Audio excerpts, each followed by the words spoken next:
প্রত্যেকটা ওয়ার্ডেরই একটা ভূমিকা থাকে। সেই ওয়ার্ডের ভূমিকার ভিত্তিতে ওয়ার্ডগুলোকে ৮টা শ্রেণীতে ভাগ করা হয়, যেগুলোকে আমরা পার্টস অফ স্পিচ বলি। আমরা যদি ইংলিশে কারো সাথে কমিউনিকেট করতে চাই, সেক্ষেত্রেও আমাদের পার্টস অফ স্পিচের এই বেসিক জ্ঞানগুলো দরকার। আসসালামু আলাইকুম, যারা দেখছো সবাইকে শুভকামনা জানিয়ে শুরু করছি। আশা করি তোমরা সবাই ভালো আছো। আমি Abdur Raiyan, ex cadet, Barishal cadet college. বর্তমানে পড়ালেখা করছি বিউপিতে, বিবিএ জেনারেলে, এবং বর্তমানে ঢাকা ক্যাডেট কেয়ারের সাথে যুক্ত আছি তোমাদের ইংলিশ ইনস্ট্রাক্টর হিসেবে। তো আজকে আমরা ইংলিশের খুবই বেসিক একটা টপিক নিয়ে শিখব। একটা ওভারভিউ নেওয়ার চেষ্টা করব সেটা থেকে। এবং টপিকটা আমরা সবাই এটাকে খুব অনেকবার এটা নিয়ে পড়ালেখা করেছি, বিভিন্ন কোয়েশ্চেনের আনসার দিয়েছি, বিভিন্ন পরীক্ষায় এসেছে। কিন্তু ক্যাডেট কলেজ অ্যাডমিশন টাইমে আমাদের এটা নিয়ে একটু ইন ডেপথ আলোচনা করতে হবে। তো আজকে আমরা সেটারই একটা প্রথম ক্লাসে যাব। তো চলো শুরু করা যাক। টপিকটা হচ্ছে পার্টস অফ স্পিচ। তো পার্টস অফ স্পিচ জিনিসটা অ্যাকচুয়ালি কি? আমরা যে ইংলিশে সেন্টেন্স গুলো ইউজ করি, সেই সেন্টেন্সের প্রত্যেকটা ওয়ার্ডেরই একটা ভূমিকা থাকে, এবং সেই ওয়ার্ডের ভূমিকার ভিত্তিতে ওই ওয়ার্ডগুলোকে ৮টা শ্রেণীতে ভাগ করা হয়, যেগুলোকে আমরা পার্টস অফ স্পিচ বলি। এবং পার্টস অফ স্পিচ শুধুমাত্র যে আমাদের এই গ্রামাটিক্যাল বিষয়গুলোতে হেল্প করে সেটা না।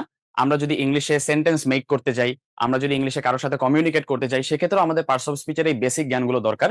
না হলে হচ্ছে আমরা ইংলিশে ভালোভাবে আয়ত্ত করতে পারবো না।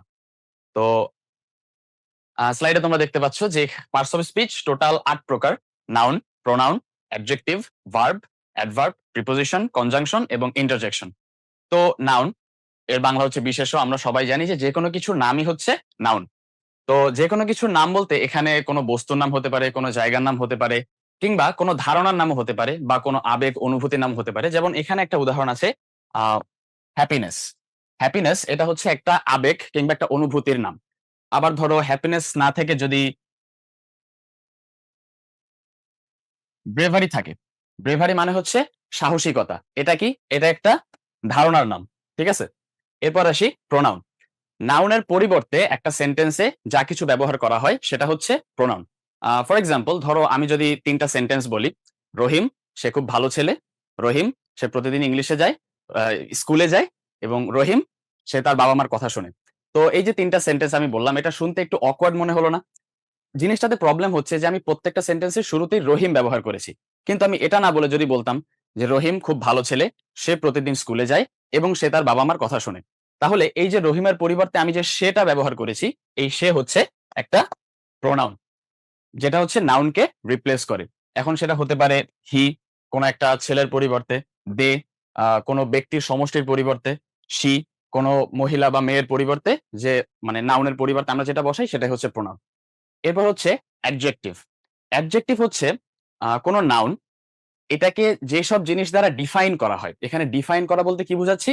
ধরো একটা জিনিস, সেটার দোষ, গুণ, অবস্থা, সংখ্যা, পরিমাণ ইত্যাদি জিনিসগুলো যেই শব্দগুলো দিয়ে পরিমাপ করা হয় বা বোঝানো হয়, সেটাই হচ্ছে অ্যাডজেক্টিভ। যেমন ধরো এখানে আছে রেড, একটা জিনিস সেটা লাল, তো সেটার সম্পর্কে বলা হচ্ছে সেটার কি রং, এই সম্পর্কে বলা হচ্ছে, তাহলে রেড কি? অ্যাডজেক্টিভ। তেমনিভাবে স্মার্ট এটা একটা মানুষ সম্পর্কে হতে পারে, কোনো প্রাণী সম্পর্কে হতে পারে। বিউটিফুল এটা কোনো জায়গা সম্পর্কে হতে পারে, কোনো মানুষ বা যে কোনো কিছু সম্পর্কে হতে পারে যেটা সুন্দর। এরপর আসি অ্যাডজেক্টিভ, এরপর আসি ভার্ব। ভার্ব এটা আমরা সবাই জানি, এটা হচ্ছে কোনো কাজ করাকেই ভার্ব বলে। এখন হতে পারে সেটা কোনো ডিরেক্ট কাজ করা, যেমন খেলা বা পড়া বা গান গাওয়া বা যে কোনো কিছু, অথবা হতে পারে স্টেট অফ অ্যাকশন। এই জিনিসটা কি? যেমন ধরো আমরা সেন্টেন্সে বলি না যে আই হ্যাভ আ পেন, এখানে বা ধরো আমি যদি বলি he is a good boy, এখানে আমরা যে ইজটা ব্যবহার করছি, এই ইজ দিয়ে আমরা এই ভার্বের একটা স্টেট প্রকাশ করছি, বা যে ভার্বটা আছে সেই এখানে ইজ কিন্তু মেইন ভার্ব। অনেক সময় ইজ হচ্ছে অক্সিলারি ভার্ব হিসেবে ইউজ হয়, এবং সেই সব ক্ষেত্রে এটা হচ্ছে ভার্বের স্টেটটাকে প্রকাশ করে। আচ্ছা, তারপরে আমরা নেক্সটে যাই, সেটা হচ্ছে অ্যাডভার্ব।